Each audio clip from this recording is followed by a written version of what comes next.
সম্প্রতি ভারতের ডিএসি বা ডিফেন্স অ্যাকুইজিশন কাউন্সিল 3 বাহিনীর জন্য 80,000 কোটি টাকার প্যাকেজ ঘোষণা করেছে। এই প্যাকেজের মধ্যে ভারতীয় নৌবাহিনীর জন্য 4টি এলপিডি ক্যারিয়ার বা ল্যান্ডিং প্ল্যাটফর্ম ডক অথবা যেটাকে হেলিকপ্টার ক্যারিয়ার বলা হয় সেটাও অন্তর্ভুক্ত রয়েছে।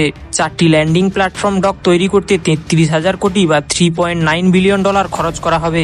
এটা ইনিশিয়াল ফেজ, যদি পরবর্তীতে প্রয়োজন হয় তবে আরও ফান্ডিং করা হবে। ভারতীয় নৌবাহিনী প্রায় 15 বছর ধরে এই জাহাজের জন্য অপেক্ষা করছে। আমেরিকা, চীন, ফ্রান্স, সাউথ কোরিয়া, জাপান প্রত্যেকটি দেশ এসব জাহাজ অপারেট করে।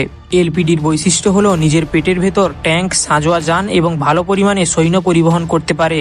এছাড়া জাহাজের ওপরের ডেকে হেলিকপ্টার, ড্রোন এমনকি ভার্টিক্যাল টেক অফ করা যুদ্ধবিমান বহন করতে পারে।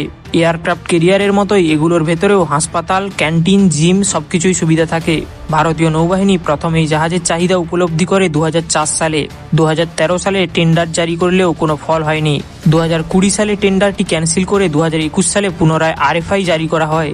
গত 23 অক্টোবর 2025-এ ডিফেন্স অ্যাকুইজিশন কাউন্সিল 79,000 কোটি টাকা রুপির একটি প্যাকেজ ঘোষণা করে।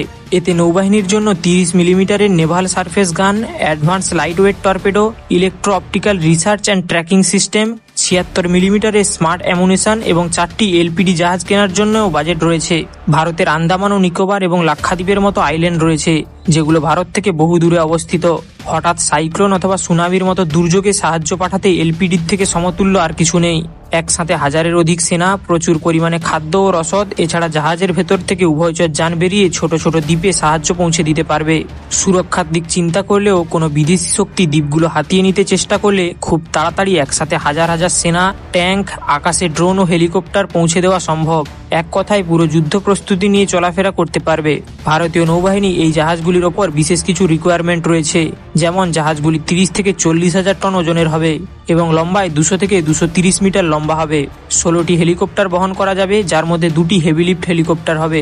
এছাড়া ড্রোন পরিচালনার জন্য নেভাল শিপবর্ন আনম্যান এরিয়াল সিস্টেম থাকবে। অস্ত্রের দিক থেকেও ফ্রিগেট বা ডেস্ট্রয়ারের ক্যাটাগরিতে হবে জাহাজগুলি। 16টি ব্রাহ্মস মিসাইল এবং 32টি vertical launch short range SAM system থাকবে। AK-630 close in weapon system ও মেশিন গান থাকবে এতে। এই প্রকল্পটি বাস্তবায়িত হবে by and make in India প্রোগ্রামের মাধ্যমে, যেখানে ভারতীয় সংস্থাগুলি বিভিন্ন ফরেন কোম্পানির সাথে চুক্তিবদ্ধ হয়ে সম্পূর্ণ টেকনোলজি ট্রান্সফারের মাধ্যমে দেশেই জাহাজ তৈরি করবে।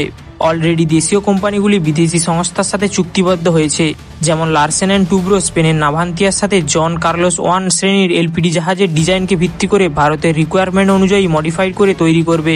এছাড়া Kochi shipyard limited, Mazagon dock shipyard limited ও গার্ডেন রিচ শিপইয়ার্ড লিমিটেড বিদেশি কোম্পানির সাথে চুক্তি স্বাক্ষর করেছে, যেখানে ফ্রান্সের নেভাল গ্রুপ, ইতালির ফিনকান্তেই এবং ব্রিটিশ বেই সিস্টেমের সাথে দেশেই জাহাজ তৈরি করবে। এই কোম্পানিগুলো বিভিন্ন ডিজাইনের ওপর ভিত্তি করে ভারতের সুবিধা মতো কাস্টমাইজ করে 80% দেশীয়ভাবেই তৈরি করবে। আপনার কি মনে হয় নৌবাহিনীর এই জাহাজ কেনার ফলে কতটা সুরক্ষিত হবে আমাদের দ্বীপগুলো?